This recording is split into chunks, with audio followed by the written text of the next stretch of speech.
একদিন ওসামা রাদিয়াল্লাহু তাআলা আনহু একজন মহান সাহাবী, আপনারা জানেন এই হাদিস শরীফটা আমাদের উলামায়ে কেরাম ওয়াজের মধ্যে এটা প্রায় সময় বলে থাকেন। এটা আমি আবার পুনরুল্লেখ করতেছি। নবীকে বললেন, ইয়া রাসূলুল্লাহ, ইয়া হাবিবাল্লাহ, কখন কিয়ামত হবে? আল্লাহর হাবিব সব জানেন, কিন্তু প্রকাশ করা আল্লাহর হাবিবের ইচ্ছা নয়। নবী বললেন যে, হে ওসামা, কিয়ামতের দিন তো খুব কঠিন দিন, কঠিন সময়, কিয়ামতের পরেও অনেক কঠিন সময়।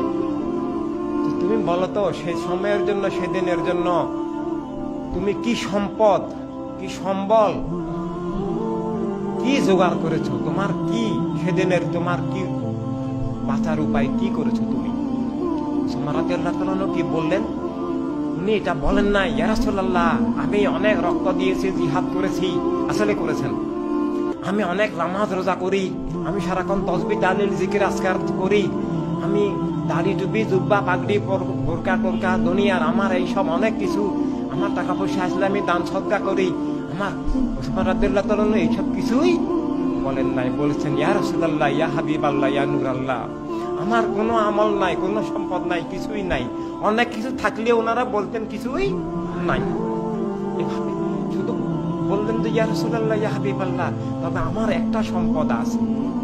ইন্নী উহিব্বুল্লাহু ওয়া রাসূলাহু সাল্লাল্লাহু আলাইহি সাল্লাম, ইন্নী উহিব্বুল্লাহু ওয়া রাসূলাহু সাল্লাল্লাহু আলাইহি সাল্লাম, আমার একটা সম্পদ আছে ইয়া রাসূলুল্লাহ, আমি আল্লাহর হাবিবকে প্রাণের চেয়ে ভালোবাসি।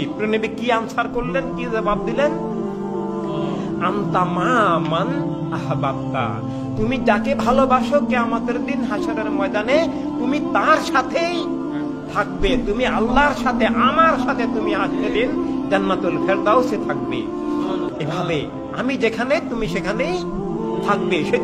সেদিন নিয়ে তোমার কোনো চিন্তা, ভয় আর টেনশন নাই। লা খাউফুন আলাইহিম ওয়া লা হুম ইয়াহজানুন। এভাবে তাহলে আমাদের দোজাহানে বাঁচার মূল সম্পদ আসলে কি? কোনো কিছু নয়, কোনো আমল নয়, কোনো কিছু নয়, একমাত্র প্রণবীর হয়ে থাকা।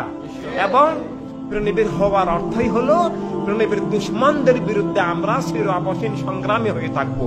আমরা প্রণবীর দুশ্মনের কাছে বেচা কিনা হব না, আমরা প্রণবীর দুশ্মনের দালালি করব না। প্রণবীর দুশ্মনের যদি হই আর প্রণবীর দাবি করতে পারবো না, শেষ, সব শেষ হয়ে যাবে।